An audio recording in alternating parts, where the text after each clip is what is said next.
Bienvenue sur F1 TV pour poursuivre nos conversations de l'intersaison, Ziv, en parlant un peu de l'aspect sportif et de ce qui nous attend en 2017, avec l'émergence d'une nouvelle vague, avec l'effet Verstappen qui a un petit peu servi d'électrochoc. Du coup, eh bien, des jeunes pilotes reçoivent leur chance, y compris des teenagers, alors parfois pour des raisons économico-politico-sportives, mais enfin de toute façon il y a un talent qui est là, il y a un vivier, et on s'en réjouit, en se posant même des questions par rapport à la génération vieillissante, un peu malgré tout, parce que même Lewis Hamilton, le champion du monde, est maintenant trentenaire bien entamé, et des gens, même comme Vettel, bien sûr, Kimi, Alonso, Massa, voilà, tôt ou tard, ils vont aussi laisser la place. Oui, on a l'impression que là, on crie place aux jeunes de nos jours en Formule 1, et c'est vrai que cette génération de jeunes qui arrivent après Verstappen,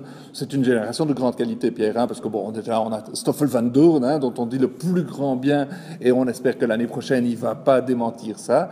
Et puis il y a plein de jeunes de qualité. Esteban Ocon est très bon, Wehrlein est très bon, Stroll a quand même gagné en Formule 3, donc c'est chouette de voir cette jeune génération, mais effectivement, il ne faut pas oublier les anciens, et c'est rigolo de dire que Vettel est déjà considéré comme un ancien. C'est sûr qu'ils ne vont pas laisser leur place si facilement, donc Alonso, chaque année on dit que Kimi c'est sa dernière année, il est toujours là, donc il y a vraiment un affrontement de génération cette année. Il y a un vrai challenge pour les vieux, entre guillemets, parce que voilà, beaucoup de gens parlent de Vandoorne et le mettent un peu sur un piédestal. On a vu récemment la réflexion de Peter Windsor, qui disait Vandoorne et Max Verstappen, c'est Prost et Senna, ce qui est quand même assez élogieux. Espérons que ça se vérifie. C'est allé vite en besogne un peu. Oui, mais espérons que ça se vérifie dans les faits. Oui. Maintenant, on va être vite fixé parce que Stoffel, face à Fernando Alonso chez McLaren, voilà, on sait qu'il y a un étalon et que s'approcher de l'étalon serait déjà exceptionnel. Donc s'il parvient à faire aussi bien, voire mieux que Alonso, alors là, on a vraiment affaire à un champion d'exception.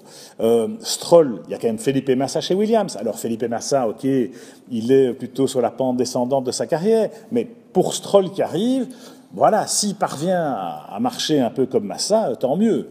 Dans un autre, alors entre les deux, il y avait Valtteri Bottas, qui n'est pas encore un vieux, qui n'est plus tout à fait un jeune, mais là, lui se retrouve avec Hamilton chez Mercedes. Donc, on va être vite, ça va être vite réglé aussi. Et quelque part, les jeunes ont intérêt à se tenir, pas à carreau, mais à se montrer à la hauteur des espoirs qu'on place en eux, parce que, voilà, si il ne performe pas face à la vieille garde, il risque aussi de se faire dégager avant terme. Oui, de nos jours, Pierre, on n'a pas beaucoup de patience. Il faut amener des résultats très rapidement. On laisse pas à ces jeunes le temps de se développer. On a vu Wehrlein en début de saison était extraordinaire. Il a amené la Manor en Q2. Il faisait des dépassements formidables lors des 2-3 premiers tours. Et puis son étoile un tout petit peu s'est ternie parce qu'Ocon est arrivé. Maintenant, Ocon, très vite, il va devoir montrer ses crocs vis-à-vis de Pérez, c'est pas peu dire.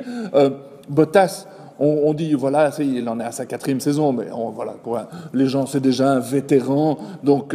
ça va être la 5e, chez oui, Mercedes, la 5e saison. Voilà. Maintenant, Bottas, moi, je suis optimiste. Moi, je crois que il va gagner des grands prix. Il aura sa place chez Mercedes assurée.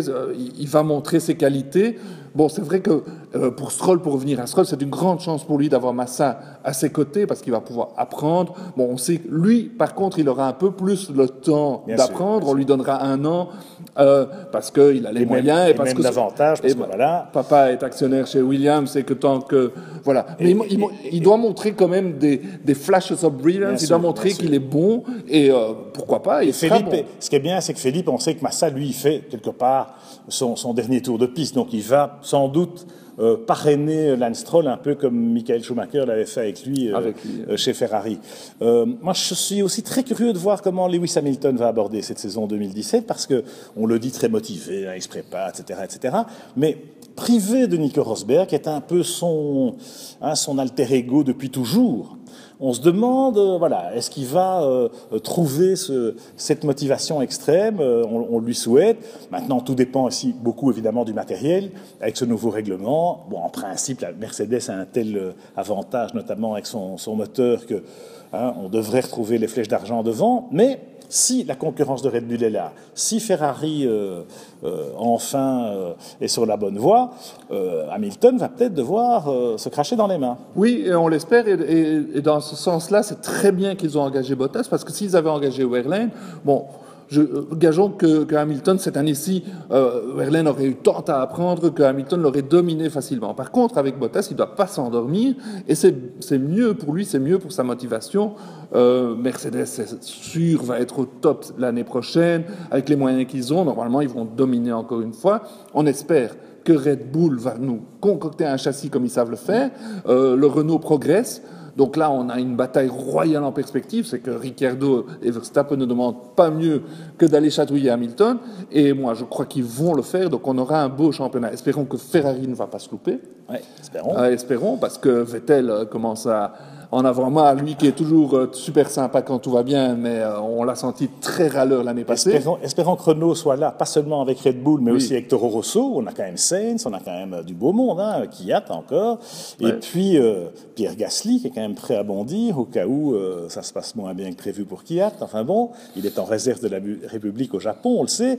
Et puis Haas, avec Romain Grosjean, on sera aussi très attentif à voir si la deuxième saison, le syndrome de la deuxième saison ne se vérifie pas trop avec Haas, parce que souvent c'est la deuxième qui est plus compliquée que la première. Et les progrès de Renault qu'on attend maintenant, les progrès de Renault usine, avec Hülkenberg, ils ont quand même une pointure, Palmer qui s'améliore, donc en espérant, ça sera la première Renault de la nouvelle génération, parce que la voiture précédente, c'était une voiture de transition. Maintenant, c'est vraiment C'était une Lotus jaune. Voilà. Et donc maintenant, Renault n'a plus où se cacher. C'est une Renault et ils vont progresser. C'est certain. Combien, on ne sait pas. Bon, ce qui est intéressant, c'est que tout le monde va progresser, et qu'on va avoir quand même un nivellement par le haut, avec de nouveau une inconnue, c'est ce règlement 2017. Peut-être, qui sait, quelqu'un qui aura trouvé...